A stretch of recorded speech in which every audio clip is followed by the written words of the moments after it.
Assalamu alaikum, Aisha. I wanted to talk to you about something that I think is very important in our faith, the significance of avoiding jealousy. Wa alaikum assalam, Ahmad. Yes, jealousy is a common emotion, but I believe it can be harmful if not kept in check.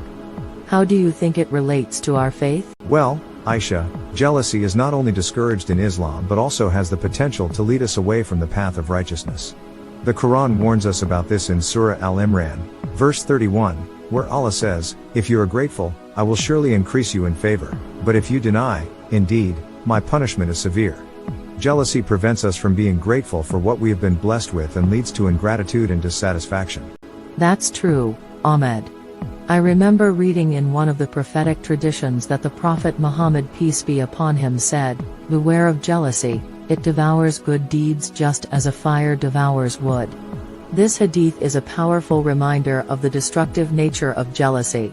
It not only affects our relationship with others but also harms our own spiritual growth. Absolutely, Aisha. Jealousy can even affect our community's unity and cooperation. As Muslims, we should be supportive of our fellow brothers and sisters in their achievements, whether it's business, education, or even social media success. This is beautifully emphasized in Surah Al-Hujurat, verse 13, where Allah says, "O mankind, indeed we have created you from male and female and made you peoples and tribes that you may know one another. Indeed, the most noble of you in the sight of Allah is the most righteous of you. Indeed, Allah is knowing and acquainted." We should celebrate the diverse talents and skills within our Muslim community and strive to uplift one another. That's a great point, Ahmed.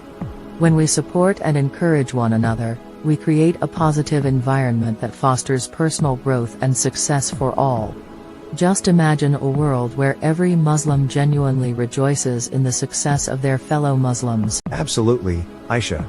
And let's not forget that jealousy can also harm our personal well-being. It can lead to feelings of unhappiness, resentment, and even depression. It's important to remind ourselves that everyone's journey is unique. Rather than feeling envious or bitter, we should focus on improving ourselves and seeking blessings from Allah. You're right, Ahmed. I remember feeling jealous of a classmate who scored better grades than I did, but then I realized that her success should inspire me to work harder, not breed jealousy. By channeling those negative feelings into motivation, I managed to improve my own grades while maintaining a healthy friendship. Mashallah, Aisha. That's an excellent example. It shows how embracing a positive mindset can turn jealousy into a catalyst for personal growth. Let's remember that Islam teaches us to be content with Allah's decree and be grateful for what we have.